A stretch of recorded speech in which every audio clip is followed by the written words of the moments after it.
Alberi divelti, rami in strada, viabilità compromessa, allagamenti e danni. Le conseguenze causate dalla violenza del vento e dalle forti piogge che si sono abbattute in nottata nel Vicentino, colpendo soprattutto le zone di Lonigo, San Germano dei Berici, Sarego, Mossano, Longare e Brendola, impegnando le squadre dei Vigili del Fuoco in oltre 60 interventi per liberare le strade e mettere in sicurezza le strutture da quella che è stata una tempesta senza precedenti e che ha lasciato diverse zone al buio. Non sono stati registrati danni a persone. In tanti anni questa forza della natura che si è abbattuta purtroppo anche su Sarego è la prima volta che ci capita di vederla in questo modo.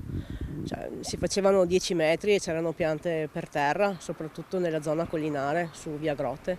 Si parla di pali del telefono, cavi della corrente elettrica, piante divelte, piante cadute, il macello veramente, una cosa assurda.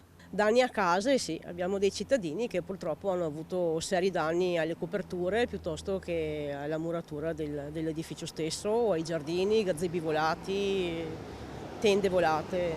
Drammatica la situazione a Lonigo, dove alberi anche di grande fusto sono stati letteralmente sradicati, come in via Chiampan. È dal 2019 che non succedeva una cosa così devastante nella nostra città.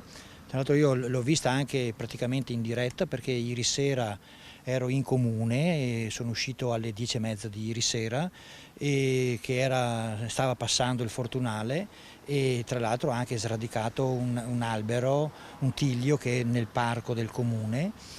Ma di questa violenza non abbiamo ricordi, abbiamo una lista di richieste di interventi che è incredibile. Interventi in corso anche per liberare il torrente dai rami. Stiamo intervenendo in un torrente che è il Togna, che è nella frazione di Madonna, perché gli alberi caduti stanno mettendo a rischio la possibilità di defluire dell'acqua, quindi dobbiamo essere pronti a tutto. Criticità anche a Brendola, fin dalla notte il sindaco in sopralluogo con le squadre dei tecnici.